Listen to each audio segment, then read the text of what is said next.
میں تو یہ سمجھتا ہوں کہ ان بچوں کی لاٹری لگتی ہے کہ جن کے ماں باپ کی جن کے خدمت کا موقع ملتا ہے۔ اشفاق بھائی، کئی ماں باپ تو وہ ہیں جو خدمت کرتے کرتے ہی بچوں کی دنیا سے چلے گئے، بچوں کی تو باری نہیں آنے دی۔ جن بچوں کی باری آ گئی ہے نا، وہ سمجھے جنت کا ٹکٹ مل گیا آپ کو، اب آپ اس میں جینا چرائیں۔ یہ اللہ نے اتنا بڑا آپ کو موقع دیا ہے، یعنی آپ سوچے تو صحیح کہ جن کو دیکھنا حج کا ثواب ہے، اگر ان کی ویل چیئر میں چلا رہا ہوں، اچھا اب پیسے خرچ کرتے وقت بھی بعض اوقات لوگ کہہ رہے ہوتے ہیں یار میں اپنے ماں باپ پہ خرچ کر رہا ہوں۔ ارے یہ ہمیں انہوں نے کس وقت پہ خرچ کیا ہے؟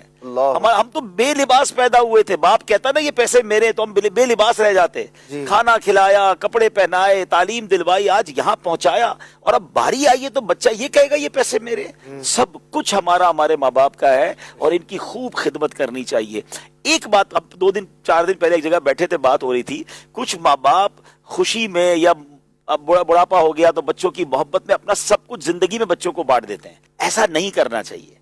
یہ مجھے میرے والد صاحب نے ایک بار بات سمجھائی تھی، پھر میں نے بعد میں بھی دیکھا کہ اگر زندگی میں سب کچھ بچوں کے نام کر دیا نا، اور اگر بڑھاپے میں کوئی ایسا وقت آیا کہ اب بچوں کی خدمت کی ضرورت ہے، دیکھیں یہ شریعت نے وراثت کا جو نظام رکھا ہے، حکمت اس میں بہت ساری ہو سکتی ہیں، مگر ایک ایسی کمال کی حکمت سمجھ آتی ہے کہ والد صاحب جب تک حیات ہیں بچے خدمت کرتے رہیں گے، کیونکہ آگے جا کے کچھ ورثہ بھی ملنا ہے۔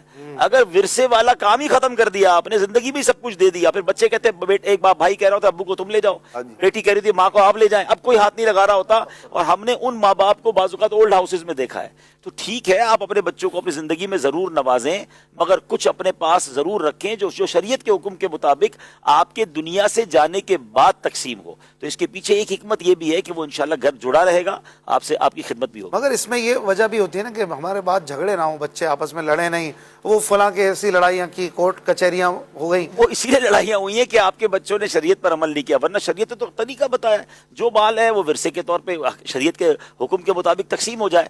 ایک جھگڑے کی وجہ اور کیا ہوتی ہے کہ ماں باپ یہ گڑبڑ کرتے ہیں۔ وہ کیا ہوتا ہے کہ ماں بیٹی کے گھر گئی اور کہہ کر آ گئی کہ بیٹا یہ زیور تیرے ہیں میرے مرنے کے بعد۔ بیٹے نے ایک بیٹے نے خدمت زیادہ کی، باپ نے کہا بیٹا یہ گھر تیرا ہے۔ اچھا وہ تیسرے کو کہا فیکٹری تیری ہے۔ اچھا سب کو الگ الگ بتا دیا، تینوں کو چاروں کو بٹھا کے بتایا نہیں۔ اب جب دنیا سے گئے تو گریبان پکڑ رہے، امی نے مجھے یہ کہا تھا، ابو نے یہ کہا تھا۔ بھائی اگر آپ نے ایسی کوئی وصیت کرنی تھی تو سب کو بٹھاتے، لکھواتے، سب کی سائنیں کرواتے، اور پھر کسی مفتی صاحب سے بھی چیک کرواتے یہ شرعن بھی درست ہے کہ نہیں۔ درست ہے۔ اچھا اگر آپ یہ کر کے جائیں کوئی جھگڑا نہیں ہوگا۔ آپ کی زندگی میں آپ سب بچوں کو بتا دیں کہ کیا کیا کرنا ہے، بھائی میرے مرنے کے بعد آپ نے فلاں رشتہ دار کو کیا دینا ہے، اللہ کی راہ میں کیا دینا ہے، واٹ ایور یو وانٹ۔ آپ کوئی ایگریمنٹ کر لے نا۔ یہ جو زبانی کلامی وعدے ہیں، سارے بھائی بہن لڑ رہے ہوتے ہیں اور ماں باپ چلے گئے، بھائی بہن لڑ رہے ہیں، ایسا خود نہ کرے نا۔ لیکن کیوں لڑائی ہوگی؟ یا تو بچوں کو کہہ دیں مرنے کے